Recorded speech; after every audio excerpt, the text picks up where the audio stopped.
মেয়েরা চাইলেও একটা জায়গা থেকে অবসর বা ছুটি নেওয়ার কোনো সুযোগ থাকে না, সেটা হচ্ছে রান্না বান্না বা রান্নাঘর। রান্নাঘরে তো মেয়েদের জীবনের অর্ধেক সময় চলেই যায়। সকাল শুরু মানে রান্না, কি করব, কি খাবে। আল্লাহর রহমতে সবাই ভালো আছেন, আমিও আলহামদুলিল্লাহ। কে কোত্থেকে আমার ভিডিওটা দেখতেছেন অবশ্যই কমেন্ট করে জানাবেন। আর যাদের আমাদের ভিডিও ভালো লাগবে অবশ্যই লাইক কমেন্ট শেয়ার করে পাশে থাকবেন। পছন্দের মিল থাকলে সে একজন হোক আর 10 জন হোক, একটা রান্না দিয়ে কিন্তু সবাই খেয়ে ফেলা যায়। আর আমরা তো মা ছেলে দুই মেরুর দুইজন বললেই চলে।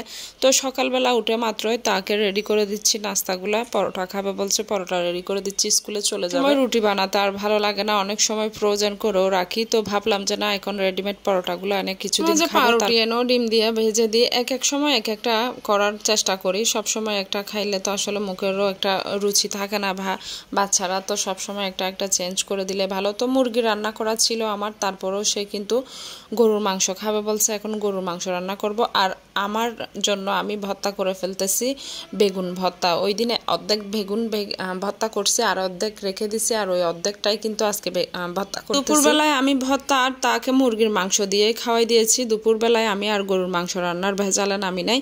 এখন আমরা খেতে বসে গেছি। আমার না এই ভর্তাটুকু হলে আর কিছুই লাগে না। এরকম কোন কোন আপুরা আছেন বা ভাইয়ারা আছেন কমেন্ট করে ফেলেন, একদম ভর্তা হইলেই চলে, একদম 1 প্লেট 2 প্লেট ভাত তো অনায়াসে খেয়ে ফেলতে পারবো। বেলা থেকে এরকম ভর্তা প্রিয় কেন জানি না। যখন আমি হোস্টেল লাইফে ছিলাম, কলেজে পড়তাম, তখন কিন্তু বান্দরবানেই ছিলাম। বান্দরবানে ওইখানে যখন দেখা যাইতো হোস্টেলের খাবারগুলো আমি খেতে পারতেছি না, তখন কি করতাম, একদম বাহিরে বের হইয়ে একদম ধান্নে মরিচ বা কাঁচা মরিচ, যেগুলো পাহাড়ি মরিচ, ওগুলো এনে দুকে সেঁচে ভর্তা করে একদম ভাত খেয়ে ফেলতাম। কারণ ভালো লাগে না, মুখে একদম কেমন জানি ফানসে ফানসে লাগে। যদি ডাল আর ডিম খাইতে খাইতে মনে হয় হোস্টেল লাইফ আমার জীবনটাই পুরা কি শেষ বললে। পড়াশোনার জন্য হোস্টেল লাইফে ছিলেন তারা জানেন যে কতটা কষ্ট, কতটা করুণ জীবন যাপন করতে হয় মা বাবা ছাড়া থাকা।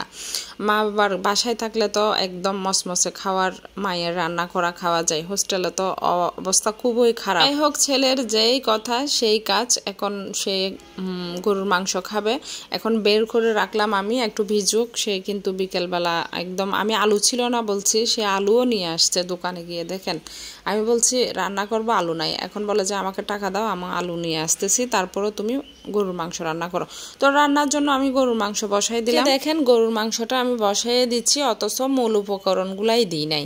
তো আজকে আমি গরুর মাংস রান্না করতেছি সরিষার তেল দিয়ে। আর যেই মানে উপকরণগুলা দেওয়ার কথা সব দিয়েছি, কিন্তু আসল যেটা সেটা দিই নাই। আর সেটা কি দেখি, সবাই কমেন্ট করেন তো কি দিতে ভুলে গেছি আমি। তো এদিকে আমি একদম ম্যারিনেট করে ফেলতেছি। আমরা কিন্তু হাত মাখায় রান্না করি।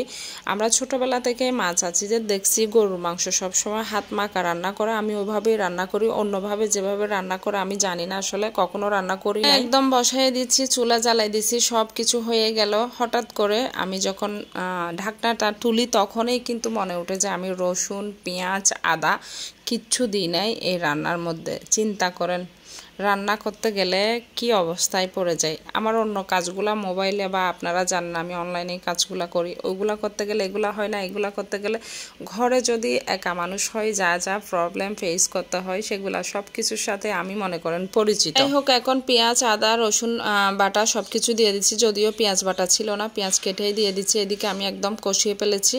এখন হচ্ছে আলু অ্যাড করব, কারণ আলু তো দিতেই হবে। আমি জানি ছোট বাচ্চা যাদের আছে তারা আলু অবশ্যই পছন্দ করে এবং দিতেই হবে। আলু ছাড়া কোনো রান্নাই হয় না, এবং হইলেও সেটা অসম্পূর্ণ থেকে যাবে। দেওয়ার পরে আমি একটু কষিয়ে তারপরে ঝোল দিয়ে দিব এবং রান্না শেষ করে ফেলবো। আর আমার মতো কার কার ফ্যামিলিতে এরকম প্রবলেম হয়, 2 জন থাকুক আর 4 জন থাকুক, এক একজনের পছন্দ এক এক রকম, খুবই কষ্টদায়ক এই জিনিসটা। তো যাই হোক, আজকের মতো এতটুকুই থাকলো।